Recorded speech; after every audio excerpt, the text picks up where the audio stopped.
ಅದಾದ ನಂತರ ಬೆಳವಣಿಗೆಗಳೇನು, ಯಾವ ಸಿದ್ದರಾಮಯ್ಯನವರೇ ಯಾವ ಒಂದು ದಲಿತರ ಬಗ್ಗೆ ಹಿಂದುಳಿದವರ ಬಗ್ಗೆ ಚರ್ಚೆ ಮಾಡ್ತಕ್ಕಂಥ ನೀವು ನಿಮ್ಮ ಸಚಿವ ಸಂಪುಟದಲ್ಲಿ ಇಟ್ಟುಕೊಂಡಿದ್ದೀರಿ.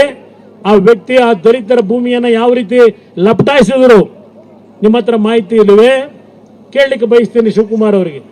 ಇವತ್ತು ಆ 68 ಎಕರೆ ದಲಿತರಿಗೆ ಸೇರ್ಬೇಕಾದಂಥ ಭೂಮಿಯನ್ನ ಒಂದು ಅಸಲಿ ಸೊಸೈಟಿಯನ್ನ ನಕಲಿ ಸೊಸೈಟಿಯನ್ನ ಅಸಲಿ ಮಾಡಿ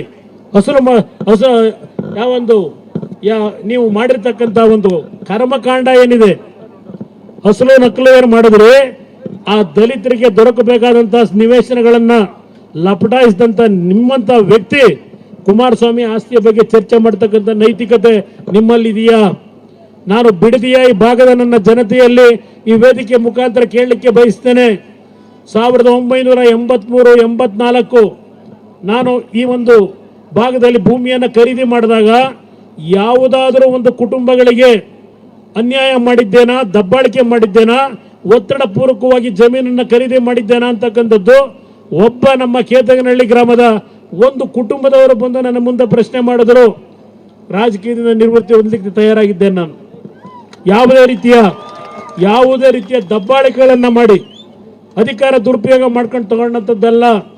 ನಾನಿನ್ನೂ ರಾಜಕಾರಣಕ್ಕೆ ಬಂದಿರಲಿಲ್ಲ, ಒಬ್ಬ ಸಿನಿಮಾ ಹಂಚಿಕೆದಾರನಾಗಿದ್ದೆ. ಅಲ್ಲಿ ಸಂಪಾದನೆ ಮಾಡಿದಂಥ ಹಣದಿಂದ ಇಲ್ಲಿ ಭೂಮಿ ಖರೀದಿ ಮಾಡಿದ್ದೇನೆ. ನೀವೇನು ಮಾಡಿದ್ದೀರಿ? ಇಲ್ಲಿ ಯಾವುದೋ ಒಂದು ಸ್ಕೂಲ್ ನಡೆಸ್ತಾ ಇದ್ದೀರಲ್ಲ, ಇಲ್ಲಿ ನರ್ಸಿಂಗ್ ಶಾಲೆ, ಎಂಥದ್ದು ಐಕಾನು. ಆ ಭೂಮಿ ಯಾರ್ದು? ಪಾಪ ಅಲ್ಲೆಲ್ಲ ನಮ್ಮ ಬೆಲ್ಕೆಂಪನಹಳ್ಳಿ ಕೃಷ್ಣಮೂರ್ತಿ ಅಂತ ಹೇಳಿ ಒಬ್ಬ ಬಡ ಕುಟುಂಬದ ಬ್ರಾಹ್ಮಣ ಸಮಾಜದ ವ್ಯಕ್ತಿ ಕೃಷ್ಣಮೂರ್ತಿ. ಆ ಕೃಷ್ಣಮೂರ್ತಿ ಪಾಪ ಯಾವುದೋ ಒಂದು ವ್ಯವಹಾರ ನಡೆಸ್ತಾ ಇದ್ರಲ್ಲಿ KSFCನಲ್ಲಿ ಸಾಲ ತಗೊಂಡಿದ್ರು. KSFC ಸಾಲ ತಗೊಂಡು ತೀರಿಸ್ಲಿಕ್ಕಾಗದೆ ಆ ಭೂಮಿಯನ್ನ KSFC ಅಧಿಕಾರಿಗಳ ಮುಖಾಂತರ ದುರುಪಯೋಗ ಪಡಿಸ್ಕೊಂಡು ಯಾವ ರೀತಿ ಆ ಭೂಮಿಯನ್ನ ಬರ್ಸ್ಕೊಂಡ್ರಿ ಶಿವಕುಮಾರ್ ಅವರೇ.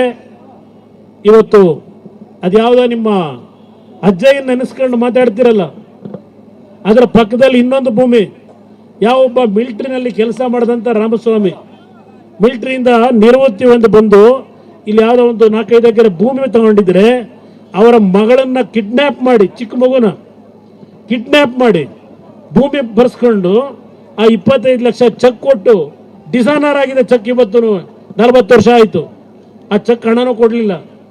ಏನಾದರೂ ಮತ್ತೆ ದುಡ್ಡು ಕೇಳಲಿಕ್ಕೆ ಮತ್ತೆ ಈ ಚೆಕ್ಕಿನ ಬಗ್ಗೆ ಚರ್ಚೆ ಮಾಡಿದ್ರೆ ಮಗಳನ್ನ ಕತ್ತರಿಸಾಕ್ಸ್ತೀನಿ ಅಂತ ಹೇಳಿ ಎದುರಿಸಿ ಜೀವನ ಮಾಡ್ಕೊಂಡು ಬಂದಂಥ ಶಿವಕುಮಾರ್ ನನ್ನನ್ನು ಪ್ರಶ್ನೆ ಮಾಡ್ತೀರಾ? ಈಗ ಮಂತ್ರಿಯಾಗಿ, ಈಗ ಉಪಮುಖ್ಯಮಂತ್ರಿಯಾಗಿ ಸದಾಶಿವನಗರದಲ್ಲಿ 3 ಜನ 70 ವರ್ಷದ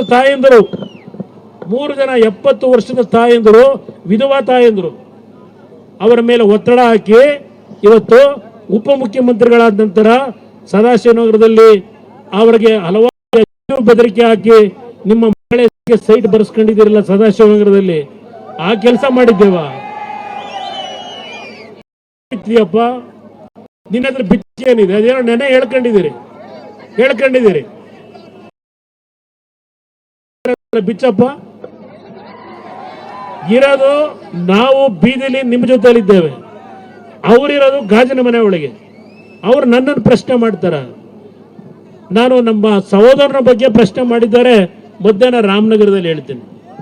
ಯಾವ ರಾಮನಗರದಲ್ಲಿ ನನ್ನ ರಾಜಕೀಯ ಪ್ರಾರಂಭ ಮಾಡಿದೆ, ನನಗೆ ರಾಜಕೀಯ ಜನ್ಮ ಕೊಟ್ಟಿರ್ತಕ್ಕಂಥವರು ಈ ಬಿಡದಿ ಒಳಗೊಂಡಂತೆ ಈ ಕನಕಪುರ ಜನತೆ ನನಗೆ ರಾಜಕೀಯ ಜನ್ಮ ಕೊಟ್ಟಿದ್ದೀರಿ.